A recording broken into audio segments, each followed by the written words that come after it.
For maximum picture quality, it may be necessary to adjust the tracking control on your VCR.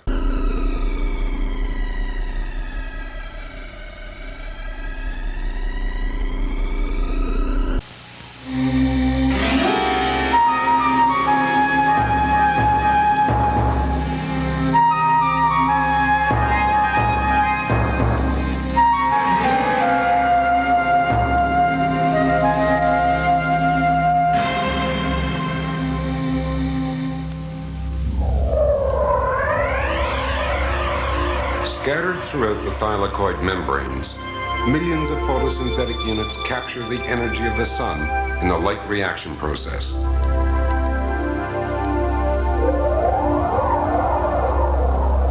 Each photosynthetic unit consists of two photosystems, called P680 and P700. Green pigment chlorophyll A molecules in both P680 and P700 absorb photon energy. Chlorophyll A absorbs a photon directly if the photon has just the right amount of energy. If the photon doesn't have the exact energy required by chlorophyll A, then it is the responsibility of the antenna pigments around the chlorophyll A to absorb the energy and pass it on.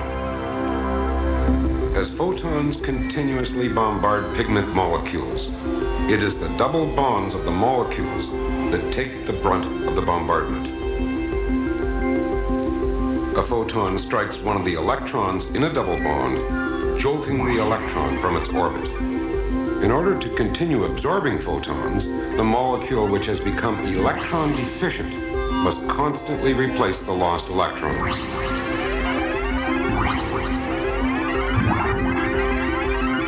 These replacement electrons come from water, readily available within the thylakoid.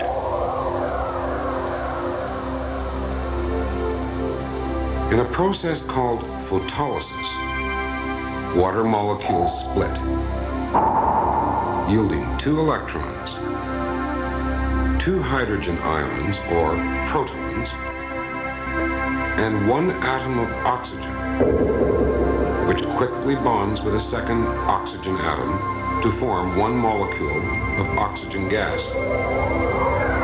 Most of the oxygen is released into the atmosphere. The protons drift into the interior of the thylakoid, and the electrons are free to replace lost electrons. As the photon absorption process continues, those electrons lost by P680 are transported by special carrier molecules to the electron-deficient P700. The electrons lost by P700 are also passed on by carrier molecules to end up ultimately outside the thylakoid in a region called the stroma. This process of moving electrons from water to P680 to P700 and into the stroma is called the electron transport system. The electron transport system consists of an elaborate chain-like series of oxidation-reduction reactions. For our purposes, we'll think of the oxidation-reduction reactions in their simplest form.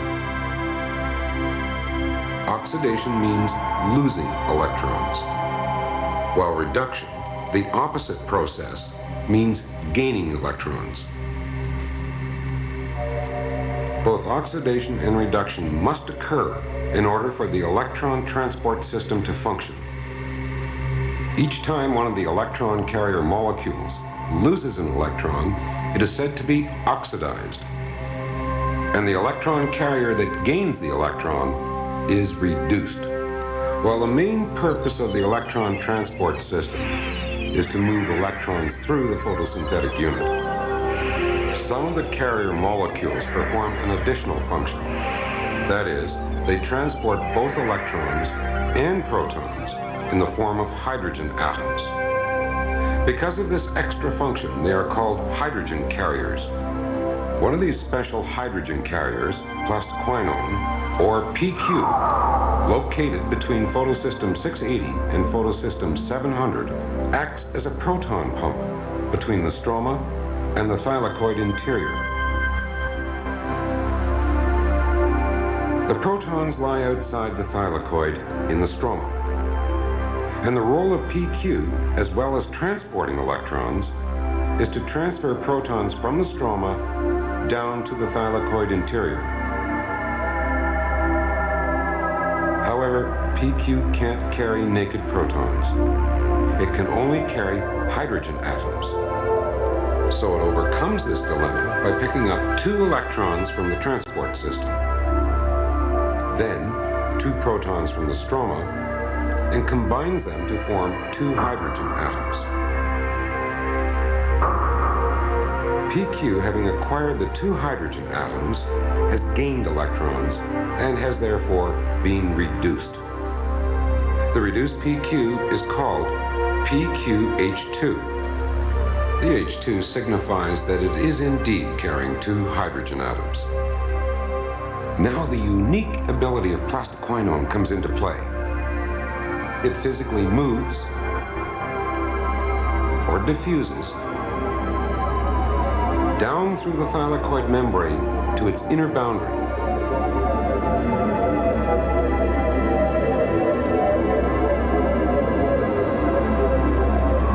Where it releases the 2 protons into the thylakoid interior and the 2 electrons back into the transport system and on their way to electron-deficient photosystem 700. Freed of its burden, the plastoquinone returns to start the process all over again. Beyond photosystem 700 are other electron carriers in the transport system. Energy-rich electrons from P700 move from one carrier to the next, until they arrive at the small carrier molecule, FAD, at the end of the electron transport system. Once FAD acquires 2 electrons, a molecule of NADP moves into position to pick them up. But NADP is a hydrogen carrier. So at the instant the electrons are passed from FAD to NADP, 2 protons from the stroma combine with the electrons to form 2 complete hydrogen atoms. Having gained electrons by acquiring 2 hydrogen atoms, the NADP has been reduced and is now called NADPH2. The reduced NADPH2 moves back up into the stroma.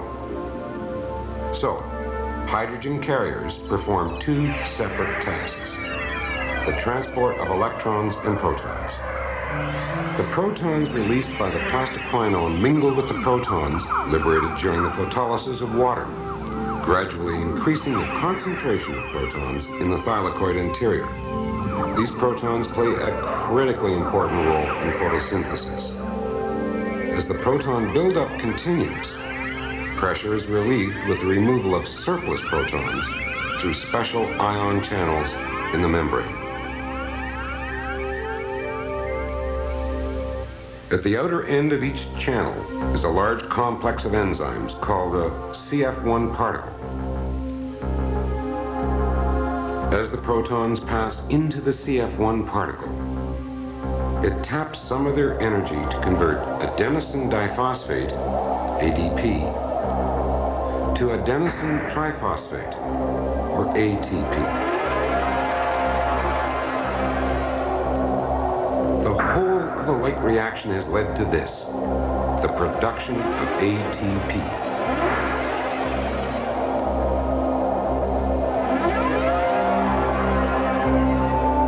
ATP is so important that biologists refer to it as the power supply of life.